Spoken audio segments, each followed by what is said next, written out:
Assalamualaikum warahmatullahi wabarakatuh. Om Swastiastu, Salam, Namo Buddhaya, dan salam sejahtera untuk kita semua. Baik, di sini saya akan menjelaskan salah satu contoh kasus tentang penyakit kolibakselosis pada ayam boiler untuk memenuhi tugas mata kuliah ilmu penyakit bakteri dan jamur yang diempu oleh Profesor Dr. Hewan I. Nengah Kertabesum MSI. Sebelumnya, perkenalkan nama saya Tiarwati dengan NIM 230951104 dari kelas E.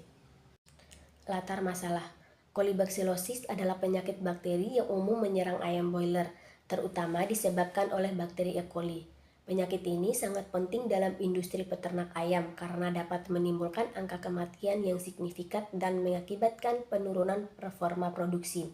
Penyakit ini dapat menyebabkan berbagai kondisi klinis pada ayam, seperti infeksi saluran pernapasan, septikemia, dan peritonitis, dan infeksi organ dalam lainnya, terutama pada ayam yang kekebalan tubuhnya rendah atau stres. Permasalahan. Di sebuah peternakan ayam boiler di daerah Tabanan, ditemukan sejumlah ayam berumur sekitar 14 hari, menunjukkan gejala seperti diare, dehidrasi, dan penurunan berat badan. Gejala ini dapat mengarah pada kematian mendadak jika tidak ditangani dengan cepat.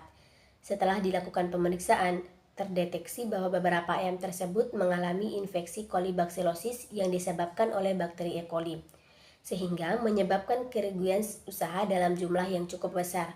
Selain itu, serangan sekunder kolibakselosis menyebabkan penyakit komplikasi pada saluran pernapasan, pencernaan, dan reproduksi yang sulit ditanggulangi, sehingga biaya pengobatan ayam menjadi bertambah besar.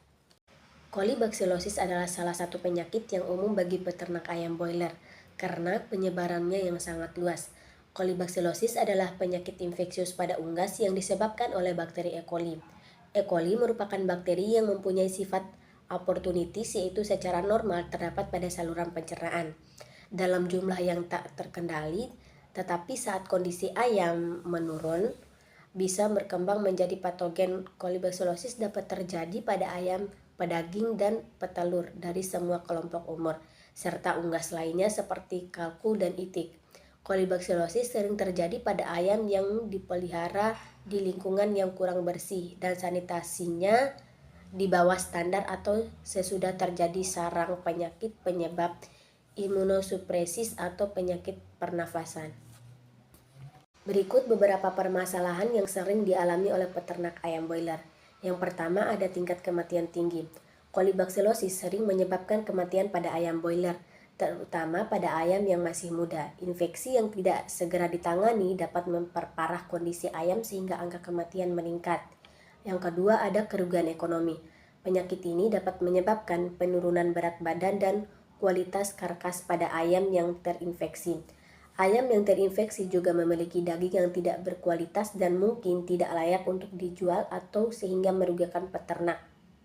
Yang ketiga, ada penyebarannya yang cepat.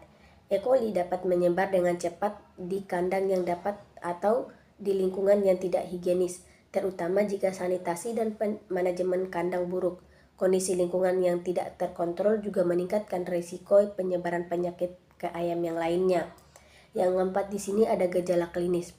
Kolibakselosis menimbulkan gejala klinis yang bervariasi, mulai dari penurunan nafsu makan, diare, hingga masalah pernapasan. Hal ini membuat diagnosis menjadi sulit, terutama jika terdapat infeksi sekunder dari penyakit lain.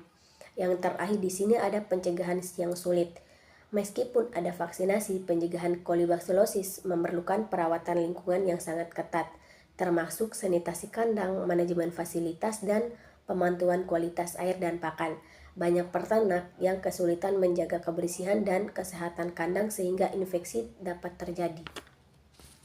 Pemecahan masalah. Pemecahan masalah ini dapat dilakukan dengan beberapa cara, yaitu yang pertama ada seleksi DOC.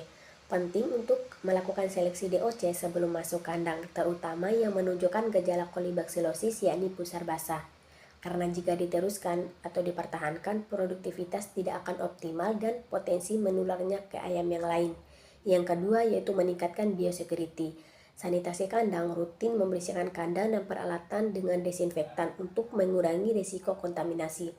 Pastikan semua area termasuk tempat makan dan minum dalam kondisi bersih. Yang kedua ada pengendalian akses. Batasi akses orang dan hewan lain ke area peternakan untuk mencegah penyebaran patogen. Yang ketiga yaitu pemberian vaksin. Gunakan vaksin yang sesuai untuk meningkatkan ketahanan tubuh ayam terhadap infeksi E. coli. Vaksin yang umum digunakan termasuk vaksin tipe BQ dan vaksin inaktif. Manajemen lingkungan kandang. Yang pertama ada kepadatan ayam. Jaga kepadatan ayam dalam kandang agar tidak terlalu tinggi, sehingga sirkulasi udara tetap baik dan kondisi lingkungan tetap optimal. Yang kedua ada pengelolaan liter. Pastikan liter tetap kering dan bersih untuk menghindari penumpukan amoniak yang dapat memicu penyakit. Selanjutnya ada nutrisi dan suplementasi. Pemberian probiotik dan multivitamin. Tambahkan probiotik dalam pakan untuk menjaga kesehatan usus ayam, serta berikan multivitamin untuk meningkatkan sistem imun. Pakan berkualitas. Pastikan pakan yang diberikan berkualitas tinggi dan tidak terkontaminasi. Selanjutnya di sini ada pengawasan kesehatan. Monitoring rutin, lakukan pemeriksaan kesehatan secara berkala untuk mendeteksi gejala awal kolibaksiosis seperti diare atau kesulitan bernapas, dan pisahkan ayam yang terinfeksi dari kelompok sehat. Yang terakhir ada uji kualitas air. Pastikan air minum yang diberikan bersih dan bebas dari kontaminasi bakteri dengan melakukan pengujian laboratorium jika diperlukan. Kesimpulan, kolibaksiosis pada ayam broiler adalah penyakit bakteri yang disebabkan oleh E. coli. Penyakit ini menyebabkan gejala beragam seperti gangguan pernapasan, penurunan berat badan, dan tingkat kematian yang tinggi pada ayam muda. Faktor utama yang berkontribusi pada penyebarannya adalah lingkungan kandang yang padat dan kurang bersih, serta manajemen kurang optimal. Pencegahan utama meliputi praktik sanitasi yang baik, manajemen fasilitas kandang, dan kualitas pakan dan air yang terjaga, serta vaksinasi. Oleh karena itu, kolibaksiosis memerlukan pengendalian yang ketat untuk meminimalkan dampaknya pada kesehatan ayam dan keuntungan peternak.